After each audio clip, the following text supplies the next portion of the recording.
বিক্রয়.কমে চটকদার বিজ্ঞাপন দিয়ে প্রতারণা, সাধারণ মানুষের এনআইডিতে খোলা হতো বিকাশ অ্যাকাউন্ট, অগ্রিম টাকা নিয়েও সরবরাহ করত না পণ্য। বছরে পুনর্বিমার প্রিমিয়াম বাবদ ১,৫০০ কোটি টাকা বিদেশে যাচ্ছে, দেশেই বেসরকারি পুনর্বিমা কোম্পানি গঠনের উদ্যোগ। চায়ের বাম্পার ফলন হলেও মিলছে না কাঙ্ক্ষিত দাম, উৎপাদন খরচের সাথে বাজার মূল্যে ফারাক, ন্যূনতম দর নির্ধারণের দাবি।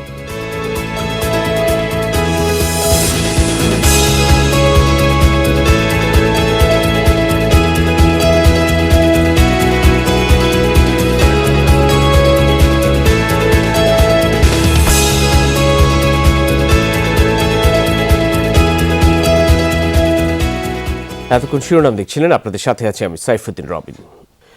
বিক্রয়.কমে চটকদার বিজ্ঞাপন, মোবাইল, বিদেশি পণ্য, পুরনো গাড়ি সহ বিভিন্ন সামগ্রী বিক্রির নামে লাখ লাখ টাকা হাতিয়ে নিয়েছে একটি চক্র।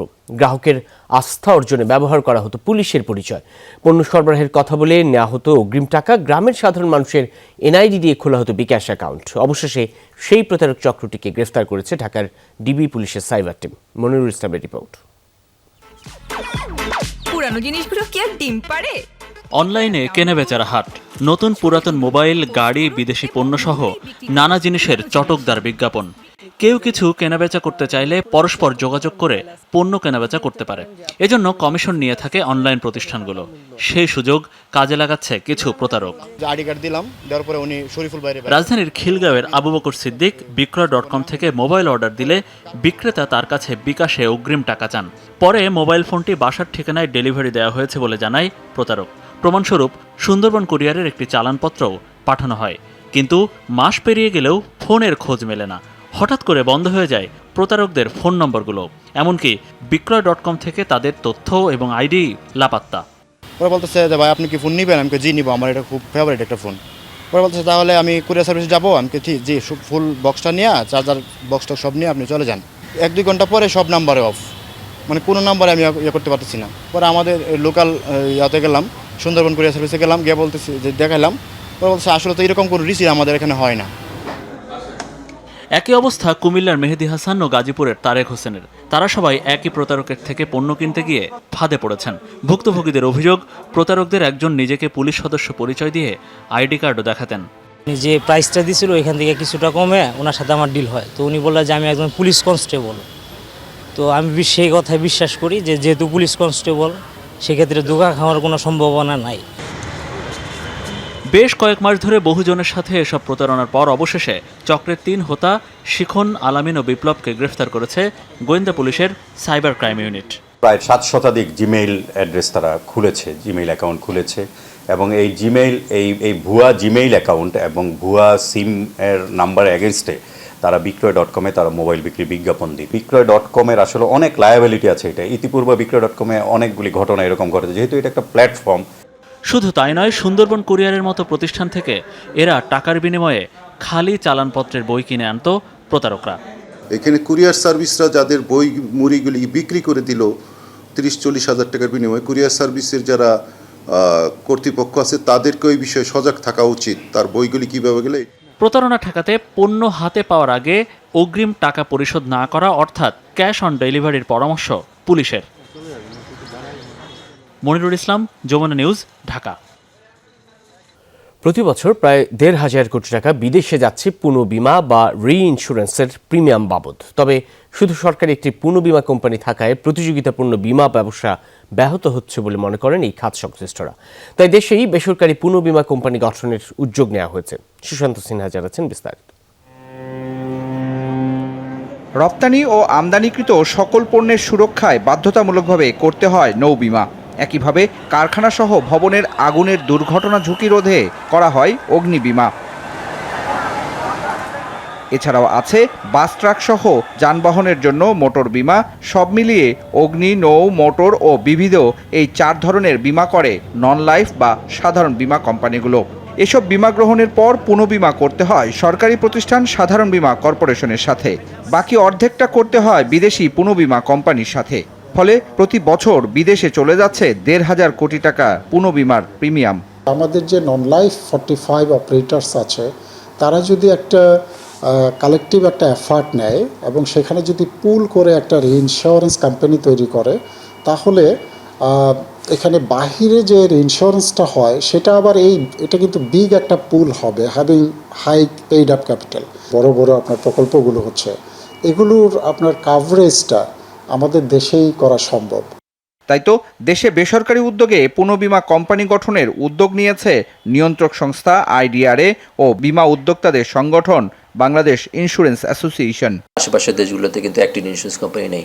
বিদেশি কোম্পানি জয়েন্ট ভেঞ্চারে লোকাল পার্টনারের সাথে আসে, অথবা তারা দেশীয় উদ্যোক্তাদের সহযোগিতায়ও কিন্তু উদ্যোগেও কিন্তু নতুন ইন্স্যুরেন্স কোম্পানি গঠিত হয়ে থাকে। তাতে করে কম্পিটিশন হয়। আমরা আলোচনা করছি যে কোনো উপায় হোক আমাদের এই মনোপলিস্টিক মার্কেট থেকে বেরিয়ে সাধারণ বীমার পাশাপাশি যেন আরেকটা ইন্স্যুরেন্স কোম্পানি দেশে একটি বা একাধিক ইন্স্যুরেন্স কোম্পানি যেন আমাদের দেশে আমরা দেখতে পাই। আসলে ইন্স্যুরেন্স তো আমরা এখন বাংলাদেশের লোক বাহিরে করছি। মালয়েশিয়ার ইন্স্যুরেন্স কোম্পানি আছে, ইন্ডিয়াতে ইন্স্যুরেন্স কোম্পানি আছে, বিভিন্ন দেশগুলিতে সিঙ্গাপুরের ইন্স্যুরেন্স কোম্পানি আছে। তো আমরা এতগুলি কোম্পানি থাকতেও আমাদের বাংলাদেশে যে এখন পর্যন্ত আমরা করতে পারি নাই, এটা কিন্তু আমাদের একটা ব্যর্থতা। দেশে পুনঃবীমা কোম্পানি হলে দক্ষ ও প্রশিক্ষিত জনবল যেমন গড়ে উঠবে, তেমনি সরকারও কোটি কোটি টাকার রাজস্ব পাবে বলে জানান এ খাত সংশ্লিষ্টরা। আমাদের ফরেক্সটা বেঁচে যাবে, নাম্বার 1। নাম্বার 2 হচ্ছে আমাদের ক্যাপাসিটি বিল্ডিংটা হবে। থার্ড হচ্ছে যে আমাদের একটা প্রিমিয়ামটা যেহেতু আমাদের দেশেই থাকবে, পেনিট্রেশনটা বাড়বে। এই কারণেই আমরা এটা প্রক্রিয়া হাতে নিয়েছি যে আমাদের নিজস্ব দেশীয় একটা আপনার রিইনশিওরার হওয়া উচিত। আমাদের এখানেও বরং এই ইন্স্যুরেন্স কোম্পানির মাধ্যমে বিদেশ থেকেও অন্যান্য বিভিন্ন কান্ট্রি থেকেও আমরাও রেমিটেন্স পাবো, আমরাও পাবো, ক্যাপিটাল পাবো। এখানে অনেক লোকের কর্মসংস্থান হবে, বিদেশেও আমরা অনেক লোক সেট আপ করতে হবে, বিদেশেও আমাদের শাখা খুলতে হবে, সেখানেও আমাদের লোকজনের কর্মসংস্থান হবে। বর্তমানে ৪৫টি নন লাইফ বা সাধারণ বীমা কোম্পানি রয়েছে দেশে। সুশান্ত সিনহা, যমুনা নিউজ, ঢাকা। সশস্ত্র বাহিনী দিবস 2021 উপলক্ষে স্বাধীনতা যুদ্ধে খেতাবপ্রাপ্ত নির্বাচিত মুক্তিযোদ্ধা উত্তরাধিকারদের সংবর্ধনা প্রদান অনুষ্ঠানে ভার্চুয়ালি যুক্ত হয়ে কথা বলছেন প্রধানমন্ত্রী শেখ হাসিনা। সরাসরি যাচ্ছি তার বক্তব্যে। কোনো রকম ব্যাহত না হয়, বাংলাদেশ যেন সারা বিশ্বে মর্যাদা নিয়ে চলতে পারে। প্রতিটি বাঙালি পৃথিবীর যেখানে যাবে মাথা উঁচু করে গর্ব ভরে বলতে পারবে যে আমরা বিজয়ী জাতি, আমরা উন্নত জাতি, আমরা আমাদের নিজেদের দেশকে গড়ে তুলেছি একটা সম্মানজনক অবস্থানে। সেইটুকুই আমাদের আকাঙ্ক্ষা, সেইটুকুই আমাদের কামনা। আজকে সবাইকে আমার আন্তরিক অভিনন্দন জানাই, ধন্যবাদ জানাই। আর যারা অনেক মুক্তিযোদ্ধা তো এখন বেঁচে নেই, তাদের পরিবারবর্গ, তাদের প্রতি আমার অনেক অনেক শ্রদ্ধা জানাচ্ছি। সেই সাথে সাথে আমাদের সশস্ত্র বাহিনীর সহ সকলকে আন্তরিক অভিনন্দন জানিয়ে আমার বক্তব্য শেষ করছি। খোদা হাফেজ। জয় বাংলা, জয় বঙ্গবন্ধু, বাংলাদেশ চিরজীবী হোক। বিনিয়োগ সম্ভাবনা নিয়ে রাজধানীর বনানীতে চলছে সেমিনার। এই বিষয়ে আরও জানতে আমরা সরাসরি যাচ্ছি সেখানটায়। But they still continue to own their land and be the farmers whom we are proud of. And then if you go up the chain, just to take another example of the discussions with subject matter experts and practitioners in particular that Dr. Mashroor spoke about, I see here my dear friend Ershad Bhai, who was also a predecessor FICCI president. His insights in terms of the supply chain and the logistics, you will find those in very specific recommendations from, amongst others too.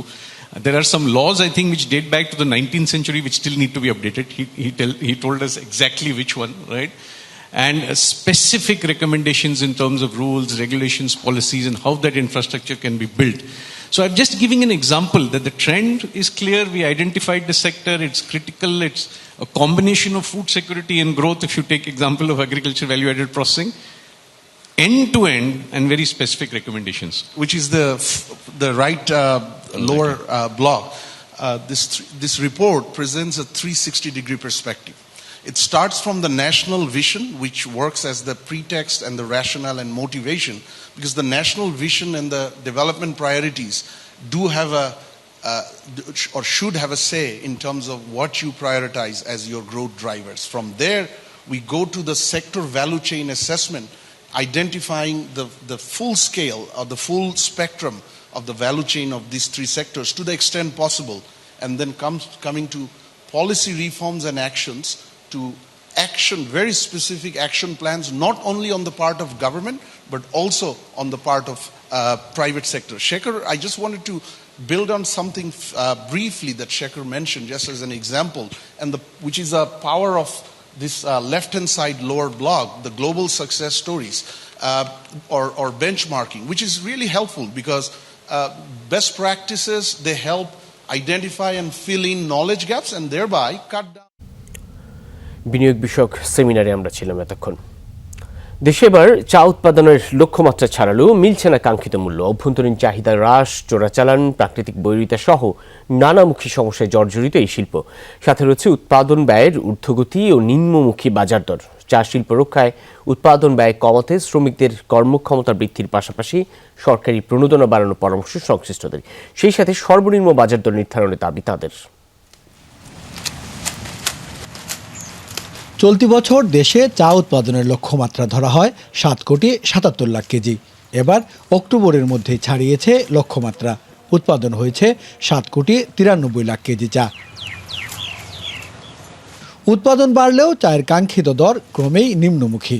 Bangladesh চা বোর্ডের তথ্য অনুযায়ী 2018-19 অর্থবছরে দেশে KG প্রতি চায়ের গড় মূল্য ছিল 263 টাকা। পরের বছরে নেমে দাঁড়ায় 176-এ। এরপর গড় মূল্য আটকে আছে 189 টাকায়। ইন্ডিয়াও কিন্তু একটা ভালো কি বলবো টি প্রডিউসিং কান্ট্রি, তো তাদের কাছ থেকে যে চাগুলা, তাদের কম দামি চাগুলা আমাদের এখানে বিভিন্ন যে পয়েন্ট দিয়ে বাংলাদেশের ভিতরে ঢোকাতেই তো আমাদের চায়ের দামটা কমে যাচ্ছে। প্রতিটা ইনপুটের কস্টিং কিন্তু আপনার ডে বাই ডে বাড়ছে এবং ইন্টারনাল কনজাম্পশন কমে যাওয়াতে আমাদের চায়ের চাহিদা কমে গেছে। চাহিদা কমে গেলে অটোমেটিক্যালি আমরা প্রাইসও আমাদের কমে গেছে। বাগান সংশ্লিষ্টরা বলছেন উৎপাদন ব্যয় বৃদ্ধি আর নিম্ন দরে দিনকে দিন চা শিল্প হাঁটছে লোকসানের দিকে। অবস্থার উন্নয়নে ন্যূনতম মূল্য নির্ধারণ সহ বেশ কিছু পরামর্শ তাদের। বেশি মূল্য যে বৃদ্ধি হবে এটা আমরা মনে করি না। বিক্রিত মূল্য বৃদ্ধি হওয়ার কিছু স্কোপ রয়ে গেছে। সেই সমস্ত সরকারের কিছু সুনজর সহ আপনার যেটাকে বলে ওই প্রণোদনা দেওয়ার ব্যবস্থা করতে হবে। 250 টাকা ন্যূনতম প্রাইস থাকে এবং সেই অনুসারে যারা যে ধরনের প্রোডাকশন করবে, কোয়ালিটি করবে, সেরকম প্রাইস পাবে। এইরকম একটা নীতিমালা যদি করে তাহলে আমার মনে হয় চা বাগানগুলো লাভের মুখ দেখবে। শ্রমিকদের কর্মক্ষমতা বৃদ্ধির পাশাপাশি তাদের স্বাস্থ্য, শিক্ষা এবং বাগানের অবকাঠামো উন্নয়নে সরকার এগিয়ে এলে উৎপাদন ব্যয় কমবে বলে মনে করেন সংশ্লিষ্টরা। আমাদের চা শ্রমিকদের প্রোডাক্টিভিটি কিন্তু লয়েস্ট। চা বাগানগুলোকে যদি আপনার সাকসেসফুলি চালাতে হয় আমাদের প্রচুর পরিমাণ ইনভেস্ট করতে হবে আমাদের ইরিগেশনে। এগুলাতে যদি আমরা সরকারের পক্ষ থেকে সাবসিডি পাই তাহলেও কিন্তু চা বাগানগুলোর জন্য একটু ইজি হবে। নভেম্বর পর্যন্ত দেশে অবিকৃত রয়েছে প্রায় 2.5 কোটি কেজি চা। প্রদীপ দাস সাগর, যমুনা নিউজ, হবিগঞ্জ। কাতারে ফুটবল বিশ্বকাপ উপলক্ষে চলমান নির্মাণ কাজে মারা গেছে বহু শ্রমিক, কিন্তু তাদের কোনো তথ্যই প্রকাশ করছে না দেশটির সরকার। এমন অভিযোগ তুলেছে আন্তর্জাতিক শ্রম সংস্থা ILO। আগামী বছরের নভেম্বরে পর্দা উঠছে greatest show on earth football বিশ্বকাপের। এবারের আয়োজক মরুর দেশ কাতার। এই আয়োজন উপলক্ষে 2010 সাল থেকে দেশটিতে চলছে বিশাল নির্মাণযজ্ঞ। তৈরি করা হয়েছে অত্যাধুনিক সব স্টেডিয়াম, বিলাসবহুল হোটেল, রেস্তোরাঁ সহ বিশাল সব অট্টালিকা। আর এসব কাজ করতে গিয়ে ঘটেছে বহু দুর্ঘটনা, প্রাণ গেছে অনেক অভিবাসী শ্রমিকের। তবে কর্মসংশ্লিষ্ট হতাহতের সংখ্যা গণনাতেই রাখেনি কাতার সরকার। জানিয়ে ক্ষোভ জানিয়েছে শ্রমিকদের অধিকার নিয়ে কাজ করা আন্তর্জাতিক সংস্থা ILO। কাতারের বিভিন্ন মন্ত্রণালয় থেকে ভিন্ন ভিন্ন তথ্য পাচ্ছি আমরা। কতজন শ্রমিক এখন পর্যন্ত নির্মাণ কাজ করতে গিয়ে মারা গেছে এর সঠিক তথ্য তারা দিতে পারছে না। তাদের সহযোগিতা ছাড়া আলাদাভাবে এই তথ্য জোগাড় করা প্রায় অসম্ভব ব্যাপার। গেল ফেব্রুয়ারিতে মার্কিন গণমাধ্যম দ্য গার্ডিয়ান একটি প্রতিবেদন প্রকাশ করে, যেখানে গেল 10 বছরে 6,500-এর বেশি বিদেশি শ্রমিকের মৃত্যু হয়েছে বলে খবর প্রকাশিত হয়। কিন্তু তার কোনো তথ্যই নেই দেশটির সরকারের কাছে। একটি প্রতিবেদনে গেল বছর মাত্র 50 জনের মৃত্যুর তথ্য মিলেছে, আর আহত হয়েছে 506 জন। কিন্তু তাদের বয়স এবং দুর্ঘটনার ধরন কিছুই উল্লেখ নেই। গণমাধ্যমে যে 6,500 শ্রমিকের মৃত্যুর তথ্য আমরা পেয়েছি সে বিষয়েও কোনো উত্তর পাইনি। মৃত্যুর তালিকায় সবার উপরে রয়েছে দক্ষিণ এশিয়ার দেশগুলোর শ্রমিক, বিশেষ করে বাংলাদেশ, ভারত, শ্রীলঙ্কা ও নেপালের কর্মীরা। শ্রমিকদের বেতন ভাতা ও কাজের পরিবেশ নিয়ে কয়েক বছর ধরেই উদ্বেগ জানিয়ে আসছে অ্যামনেস্টি ইন্টারন্যাশনাল সহ বিভিন্ন মানবাধিকার সংগঠনগুলো। অমিত হাসান রবিন, যমুনা নিউজ। কাতারে প্রবাসী শ্রমিকদের মৃত্যু নিয়ে আইএলওর প্রকাশিত রিপোর্টকে বিভ্রান্তিকর আখ্যা দিয়েছে দেশটির শ্রম বিষয়ক মন্ত্রণালয়। তবে অভিযোগ খতিয়ে দেখার আশ্বাসও দিয়েছে কর্তৃপক্ষ। শুক্রবার এক বিবৃতিতে দাবি করা হয়, বিদেশি শ্রমিকদের স্বাস্থ্যের বিষয়ে বরাবরই স্বচ্ছ ভূমিকা পালন করে কাতার কর্তৃপক্ষ। ভবিষ্যতে আরও উন্নত সুযোগ সুবিধা নিশ্চিতের আশ্বাসও দেন তারা। এই ছিল বিজনেস রুটের এখনকার আয়োজনে। এতক্ষণ সাথে থাকার জন্য ধন্যবাদ সকলকে।